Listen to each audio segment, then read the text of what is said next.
we might see an interesting battle spell come out from Phoveus. I was expecting a Vengeance. Because usually, you need to go for that Vengeance if you are up against a 1-1 on the Phoveus in a losing lane like this. But it is not the Benedetta that he's up against, right? It is the Yuzong. Exactly. Well, Yuzong is also a very oppressive hero in the laning phase.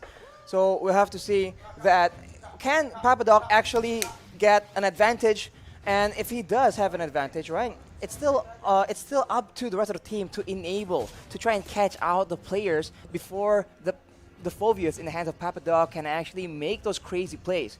So far though, it is a slow laning phase, and it will all depend on, I think, the jungler. So far we've seen that both these teams like taking it easy all the way till minute number 4, but in this game, there's a bit more scrapping going on. Let's see, right now, Indonesia early on, already 1-1 actually winning out in the lane up against Clint right now, and Brad is actually able to get out. Wait! In the XP lane, it's a solo, no, it's a gank. It's a gank there, from 2v1, Erwin taken very low. That's the Inspire popped in. Brands looking for that kill onto Erwin. Will not be able to find it, but it's a lot of damage, and that pressure has been alleviated off the other members. Dreams gets caught. That's going to be the shadow kill to pick up another 1-for-1. This time, Argentina with their comfort picks are doing better. Argentina strikes back in the early game. Again, you can't take this team lightly. They are a serious contender in the tournament right now. Indonesia, they need to be a bit more careful, because if they let Yutun start snowballing, that can't be good for them as well. These squishier laners are going to be quite vulnerable, but I guess Brands will be the one that will be feeling the bulk of that aggression. Indonesia, though, already first onto the neutral objective now. Picks it up. No contest from Argentina, as Jotun doesn't have that purple buff. Without the purple buff, Hayabusa is going to find it very difficult to contest or even to gank. So for Argentina, it does feel like their win condition is solely on getting the picks early on. They can't really go for the neutral objective control. Dreams there with a cheeky invade, looking for that steal. But Taz on this Demon Slayer Benedetta. I wonder if he's going to go damage or tank. I think damage must be the way to go. He has that Demon Slayer emblem, so it's a interesting hero. Able to be built quite a few different ways, hybrid, tank, full damage. But right now, we keep talking about the lane management in game number 1. In game number 2 here, I think it's no different. Indonesia has so many wave clear tools to actually work around with. Psychots, Taz, as well as Hijime can all do that, but look at that aggression coming in, and they're not done yet. Jotun able to maneuver himself out of that position, but now he's going to get caught in the stun. Doesn't have the shadow kill to play with here to guide as well, but a Luminal Blast forces Erwin to pop that circling eagle, leaving Jotun behind for Indonesia to take. Erwin trying to dish out damage back, but again, it's Indonesia that it really feels like Indonesia has Argentina's number in the rotation game. You can see how they can just have such a good read on Argentina, because Dreams, he charged the Numenon Blast preemptively towards the top side, so they are a few steps ahead in these very messy skirmish engagements. And I think Taz is waiting. He's trying to try and steal that purple buff. Does he have backup though? That's the main question. He's all alone here. He's still looking for that retribution battle, but decides to back off, using Eye for an Eye to get out of the circling eagle. Meanwhile, in the XP lane, Hijime and Psychots finds a kill. That's the second kill over to Papadog, who's not having a blast on this Phoveus in that XP lane, Arashi. We mentioned it, up against the Yuzong. It's going to be really difficult to lane, especially with the ganks that's constantly just being placed by Indonesia. Not only are they having the Phoveus fall behind, they're having Psychots on the Yuzong, just absolutely wrecking it in that EXP lane. That can't be good, as the Indonesians are pushing the aggression, and look at that. Real world manipulation popped in. Jotun looking for an opening as Hijime jumps back to the black shoes, but it's going to be caught by Jotun, who was very patiently waiting.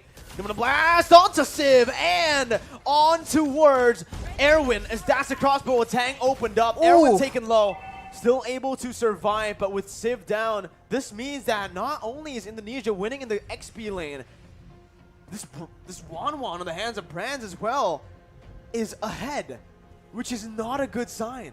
Absolute disaster as far as the laning phase is concerned. And look at the babysit coming in. But on the other side of the map, That is Taz. I mean, Psychos just making a very aggressive play. It almost pays out in a kill. Unfortunately, not just yet. They're just pushing the tempo again and again.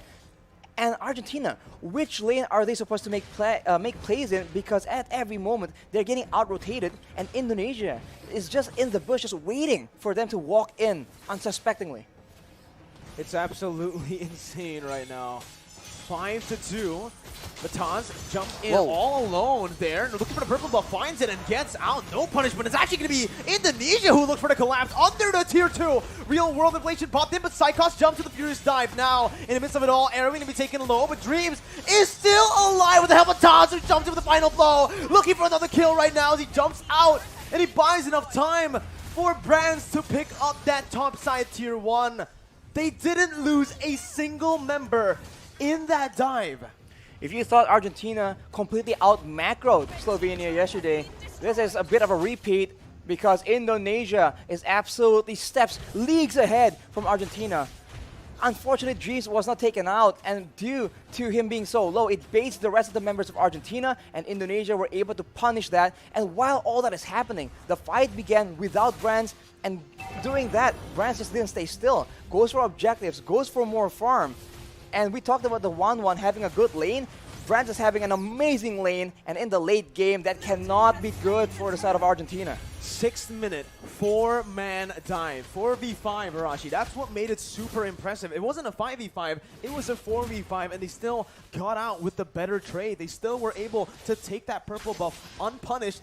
They were the ones actually punishing Argentina for stepping into their own jungle. They are treading the line so carefully. I mean, at any moment, any small misplay can lead to disaster in these very risky plays, but Indonesia is making it happen. That just shows, again, their skill and their class, and right now they are in the sides, in the wings, waiting for an opportunity. Side cuts always being so crafty in the positioning game, but look at that. Jotun has the quad shadow, gets out, but it's going to be chunked by Hijume, who follows him under the turret with the black shoes, gets out. Real world inflation popped in, but that's going to be Tazu, who targets him down with a final blow. Forcing the flicker out. Dreams taken down in the back lines by Papadog as he jumps in with the demonic force. Hijume falls as well. Indonesia, too over aggressive, finally punished here by Argentina, but Brands is looking for the crossbow attack. Pops in the end against Papadog, who gets the safety with the guiding wind. Taz still looking for his Psychos with the Black Dragon form now, still going for this fight. It's a 3v5, but Indonesia still are able to push Argentina back, but it does not change the fact that Argentina were able to find another 2 kills. They get another 2 kills, but we talk about the wave pressure again and again. You guys at home are probably so bored of hearing about it, but the bottom side, the minions have taken 1 more turret for Indonesia. You take a look at the items here, 4 Brands, Corrosion Scythe, having the Demon Hunter Sword as well. These thicker, tankier members on the side of Argentina are going to be suffering from that percentage HP damage from the Demon Hunter Sword, and it's only going to get worse from here on. That is 2 core items for 1-1. That's really not what Argentina won.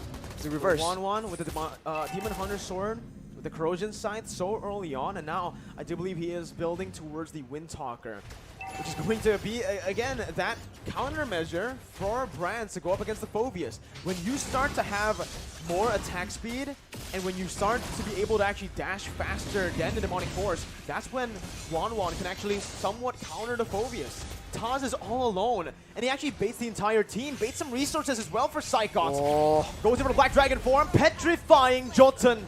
And just like that, that's the jungler taken out. That's also Meteoro who falls in the mid lane to Brands. Papadog isolated, zone away from the rest of his team as he'll be stunned up and he will be slain up in the top side. Look at Brands.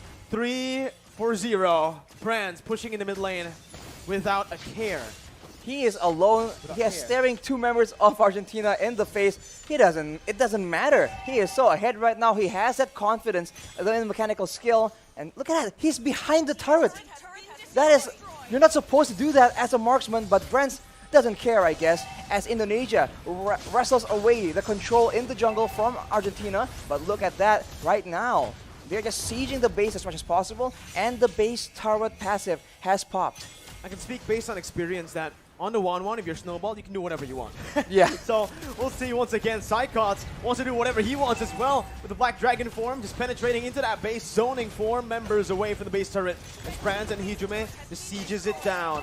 Taz now lure blade as the Numenal Blast cancelled out, but he flickers forward, getting the damage and the stun onto Meteoro, who's forced to flicker back out again. Taz now under the turret range, forced to back away. Shadow Kill popped in, won't be able to find enough damage to take anyone down. That's another resource, the real world manipulation by Meteoro to defend. 10 minutes in, Indonesia have cracked 1 base turret and are looking for the second in the mid lane. Arashi, it's looking grim. It's gonna be Hijume who jumps back with Black Shoes. Demonic Force popped in by Papa Dog. And they do not want to stop. They just have the superior siege right now. They're going for damage on the members of Argentina and also the base turrets, but they're going again. Papa Dog looking for the play, but it is just going to give Brands enough weakness points to pop that crossbow of Tang. Erwin low, forced to recall, and Indonesia are looking for the end. 2-0. Psychots jumps in again with that signature Petrify on 3. Finds a double before they end the game. 2-0. Indonesia will meet up against Cambodia in the upper bracket finals. What a performance, man. And multiple members from Indonesia, they have